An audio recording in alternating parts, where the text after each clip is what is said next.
Hi friends, welcome to Ramnath கூரக்கடை kitchen. இன்றைக்கி நம்ம கிச்சனில் நல்ல சுட சுட டேஸ்டியான மசாலா ஆம்லேட் எப்படி செய்கிறதுன்னு தாங்க பார்க்க போகிறோம்.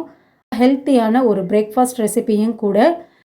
ஈவினிங் டைமில் நல்ல சுட சுட டீயோட இந்த மசாலா ஆம்லேட் செஞ்சு சாப்பிட்டாலும் ரொம்ப டேஸ்ட்டாக இருக்குங்க. ஒரு நான்வெஜ் மெனு நம்ம சாப்பிட்றோம் அப்படின்னா கடைசியாக இந்த ஒரு மசாலா ஆம்லேட் நம்ம சாப்பிட்டுட்டோம் அப்படின்னா ரொம்ப கம்ப்ளீட் ஆன மாதிரி இருக்குங்க. வாங்க இந்த ருசியான மசாலா ஆம்லேட் எப்படி செய்கிறதுன்னு நம்ம வீடியோக்குள்ளே போய் பார்க்கலாம். இந்த ரெசிபி செய்கிறதுக்கு ஃபஸ்ட்டு நம்ம அகலமான ஒரு பவுல் ஒன்று எடுத்துக்கலாங்க. 3 முட்டை உடைச்சி சேர்த்துருக்கேங்க.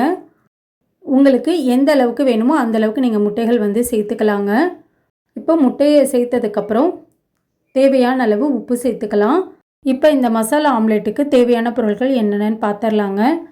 ஒரு தக்காளி சின்னதாக கட் பண்ணி சேர்த்துக்கிறேங்க. கொஞ்சமாக மல்லித்தலை, ஒரு பெரிய வெங்காயம் குட்டி குட்டியாக கட் பண்ணி சேர்த்துக்கிறேங்க.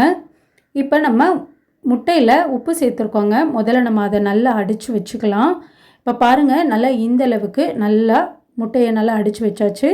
இதில் நம்ம கட் பண்ணி வச்சுருக்க வெங்காயத்தை சேர்த்துக்கலாங்க. இது கூடவே கட் பண்ண தக்காளியும் சேர்த்துக்கலாம். நான் இன்றைக்கி பச்சை மிளகாய் சேர்க்கலைங்க, சில்லி பவுட்ரு சேர்க்குறனால சேர்க்கலை. உங்களுக்கு வேணும்னா நீங்கள் பச்சை மிளகாய் ஒன்று கட் பண்ணி சேர்த்துக்கலாங்க. கட் பண்ணி வச்சுருக்க கொத்தமல்லி தலையும் சேர்த்துட்டு மசாலா பவுடர் ஒவ்வொன்றா சேர்த்துக்கலாங்க. 1/4 டீஸ்பூன் அளவுக்கு மஞ்சத்தூள் சேர்த்துக்கலாங்க.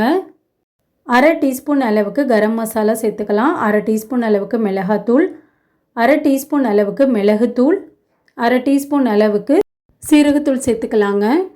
இப்போ நம்ம சேர்த்துருக்க பொருள் எல்லாத்தையுமே நல்லா மிக்ஸ் பண்ணி விட்டுக்கலாங்க.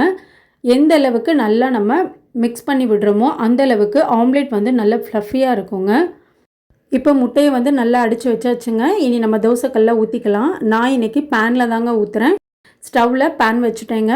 2 டீஸ்பூன் அளவுக்கு எண்ணெய் அப்ளை பண்ணியிருக்கேன். இப்போ நம்ம அடித்து வச்சுருக்க முட்டையை கொஞ்சமாக சேர்த்துக்கலாங்க.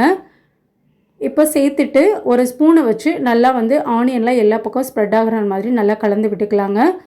அடுப்பை மிதமான தீயில வச்சுக்கலாங்க. ஆம்லேட்டுக்கு சுற்றிலும் நம்ம எண்ணெய் விட்டுக்கலாங்க. ஆம்லேட் ஒரு சைடு நல்லா வேகட்டுங்க. இப்போ ஒரு 3 நிமிஷம் கிட்ட ஆயிடுச்சுங்க. நம்மளுக்கு ஒரு பக்கம் நல்லா வெந்துருச்சு. இப்போ இன்னொரு பக்கம் நம்ம திருப்பி போட்டுக்கலாங்க. இப்போ இந்த சைடும் ஒரு 3 நிமிஷம் கிட்ட நல்லா வேகட்டுங்க. தீ மிதமான தீயிலேயே இருக்கட்டும். இப்போது ஒரு 3 நிமிஷம் கிட்ட ஆயிடுச்சுங்க. இப்போ நம்ம எடுத்து பிளேட்டில் சர்வ் பண்ணிக்கலாம். அவ்வளோதாங்க, ரொம்ப டேஸ்டியான ஆம்லேட் சூப்பராக ரெடி பண்ணியாச்சுங்க. நல்லா ஈவினிங் டைமில் சூடான டீ காஃபி கூடலாம் இந்த மசாலா ஆம்லேட் செஞ்சு நம்ம சாப்பிட்டோன்னா காம்பினேஷன் ரொம்ப சூப்பராக இருக்குங்க. நல்ல டேஸ்டியான ஒரு பிரேக்ஃபாஸ்ட் ரெசிபியும் கூட. எல்லா விதமான மெயின் டிஷ்ஷஸ்க்கும் கூட நம்ம இந்த மசாலா ஆம்லேட் செஞ்சு சாப்பிட்லாங்க. எல்லா விதமான வெரைட்டி ரைஸுக்கும் இந்த ஆம்லேட் ரொம்ப சூப்பராக இருக்குங்க. நம்ம ஸ்நாக்ஸாகவும் வச்சு சாப்பிட்லாம். கண்டிப்பாக நீங்களும் ட்ரை பண்ணி பாருங்கள். ட்ரை பண்ணி பார்த்துட்டு எப்படி இருந்ததுன்னு உங்கள் கமெண்ட்ஸை எனக்கு சொல்லுங்கள். நீங்கள் இப்போ தான் நம்ம சேனலை ஃபர்ஸ்ட் டைம் பார்க்குறீங்கன்னா ராம்நாத் கூரக்கடை கிச்சனை சப்ஸ்கிரைப் பண்ணிக்கோங்க. பக்கத்தில் இருக்க பெல் ஐக்கானை கிளிக் பண்ணிவிட்டு ஆல்ன்ற ஆப்ஷனை டிக் பண்ணிக்கோங்க.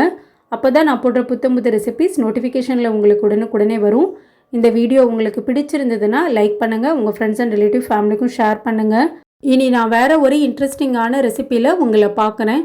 தேங்க்ஸ் ஃபார் வாட்சிங்.